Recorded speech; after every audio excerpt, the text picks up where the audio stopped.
शब्द का ऐसा समूह कि जो एक कंप्लीट पूरा अर्थ बनाता है उसे कहते हैं सेंटेंस यानी कि वाक्य। अब समझो, आप ध्यान से, कोई भी शब्द का समूह होगा, अगर जिसको आप अच्छे से नहीं बोल रहे सही ढंग से, तो वो सेंटेंस नहीं कहलाएगा, वो वाक्य नहीं है। मान लो कि आई एम ईटिंग पिज्जा, मैं पिज्जा खा रहा हूं, सेंटेंस ऐसे बनता है। अब उसको तुम ऐसे बोलोगे कि ईटिंग एम पिज्जा आई, तो वो कोई सेंटेंस नहीं बना, क्योंकि उनमें से कोई अर्थ बन ही नहीं रहा। सेंटेंस इसे कहते हैं जिनका कोई अर्थ बनता है, शब्द का ऐसा समूह जो एक कंप्लीट यानी कि पूरा अर्थ बनाता है, उसे ही हम वाक्य कहते हैं। अब देखते हैं कि उसका टाइप्स में मैंने आपको लिखा है, फिलहाल अभी हम उसका फर्स्ट टाइप देखेंगे, यानी कि पहला प्रकार कौन सा है वो हम चेक करते हैं। असर्टिव यानी कि declarative sentence, same to same उसे कहते हैं। और दूसरी बात कि उसका मतलब क्या होता है, ये कब यूज किया जाता है, असर्टिव और डिक्लेरेटिव क्या दर्शाता है, तो टेल समथिंग यानी कि कुछ कहना या कोई स्टेटमेंट देना। देखो, कोई किसी के बारे में कुछ स्टेटमेंट देना या कुछ कहना। अब समझो कि जब भी कोई सेंटेंस पूरा होता है ना, तो उसके लास्ट में एक चिन्ह लगा हुआ होता है, एक मार्क होता है, उसके बिना सेंटेंस बन ही नहीं पाता। लास्ट में कोई ना एक मार्क होगा यानी कि एक निशान होगा। बंद करो। तो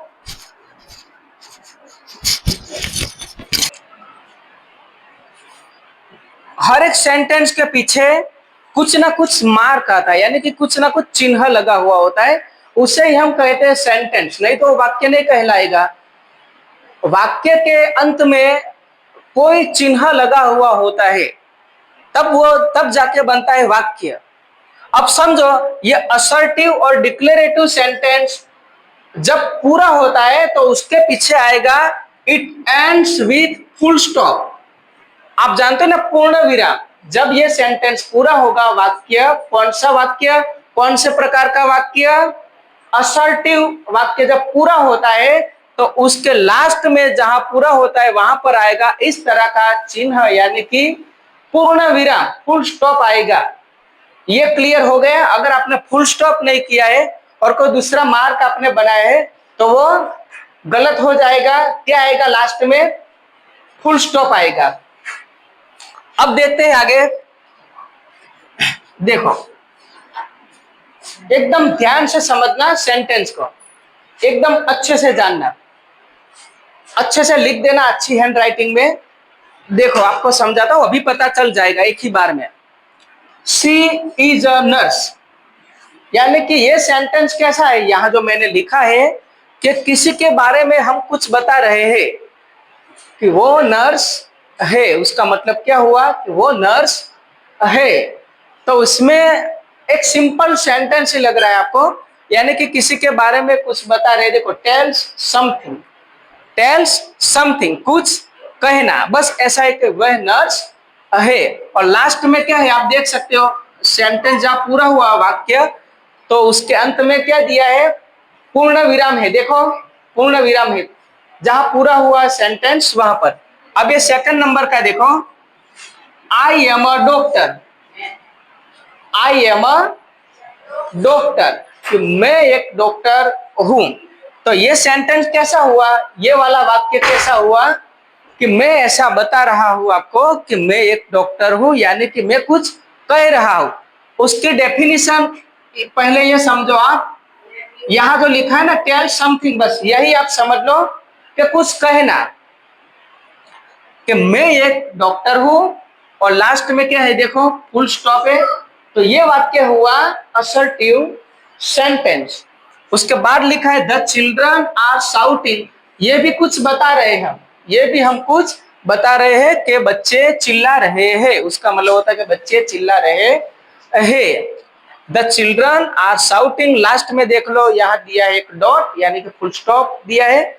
उसके बाद Aniket is my classmate, Aniket मेरे साथ पढ़ता है। क्लासमेट यानी कि आपके साथ जो पढ़ता है ना उसे कहा जाता है क्लासमेट। अनिकेत मेरे क्लास में पढ़ता है, यानी कि ये भी आप देखो लास्ट में फुल स्टॉप है। और मैं आपको बता रहा हूं उसके बाद कि अनिकेत मेरे साथ पढ़ता है। There are many people standing in a queue, कि वहां ज्यादा लोग, क्वी यानी कि लाइन होती ना जो कतार, उसे कहा जाता है क्यू। उसका मतलब होगा, उसको कैसे प्रोनाउंस करेंगे, क्यू। क्यू का मतलब होता है एक लाइन होती ना, जहां लंबी लंबी कतार होती ना, इसे कहा जाता है queue. There are many people standing in a Q.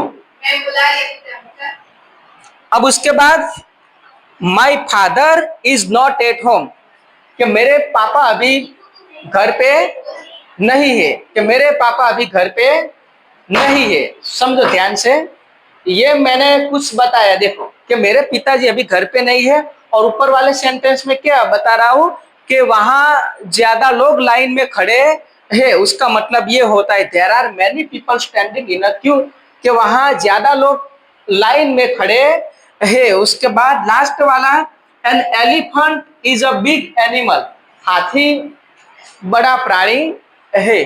तो ये भी मैंने हाथी के बारे में आपको बता रहा हूं सिर्फ, कि हाथी एक बड़ा प्राणी है। अब उसके लास्ट में आप देखो क्या लगा है, सब में क्या आया, यहाँ पर फुल स्टॉप ही आया है सभी सेंटेंस में। क्या है, फुल स्टॉप आया, यानी कि पूर्ण विराम आया है। और कुछ बताना, कुछ स्टेटमेंट देना किसी के बारे में, और उसमें इस तरह के सेंटेंस आते हैं जब आप आपके बारे में कुछ बताते हो ना, कुछ कहते हो या किसी के बारे में कुछ कहते हो आप, वो सारा का सारा होता है किसी के बारे में कुछ बताना, यानी कि स्टेटमेंट, टेल समथिंग, ये होता है असर्टिव सेंटेंस। तो ये सब आप एक बार अच्छे से लिख देना। मेन ये उसकी डेफिनेशन है, सेंटेंस की डेफिनेशन है कि वाक्य किसे कहा जाता है, एक शब्दों का समूह ऐसा कि जो एक पूरा अर्थ बनाता है, उसे कहा जाता है वाक्य। और ये उसके फर्स्ट टाइप से असर्टिव सेंटेंस उसका एक प्रकार है। और उसमें ऐसा होगा कि टेल समथिंग यानी कि कुछ बताना, कुछ स्टेटमेंट देना, और जब वो पूरा होता है तो लास्ट में क्या आएगा, फुल स्टॉप आएगा। कौन से टाइप का सेंटेंस पूरा होगा तो फुल स्टॉप आएगा, याद रखना है। असर्टिव यानी कि डिक्लेरेटिव सेंटेंस जब पूरा होगा तब वो वाक्य के अंत में आएगा पूर्ण विराम। ऐसे ही सब ये अच्छे से लिख दो, याद कर लो, तो आपको एकदम कंप्लीट अच्छे से आ जाएगा।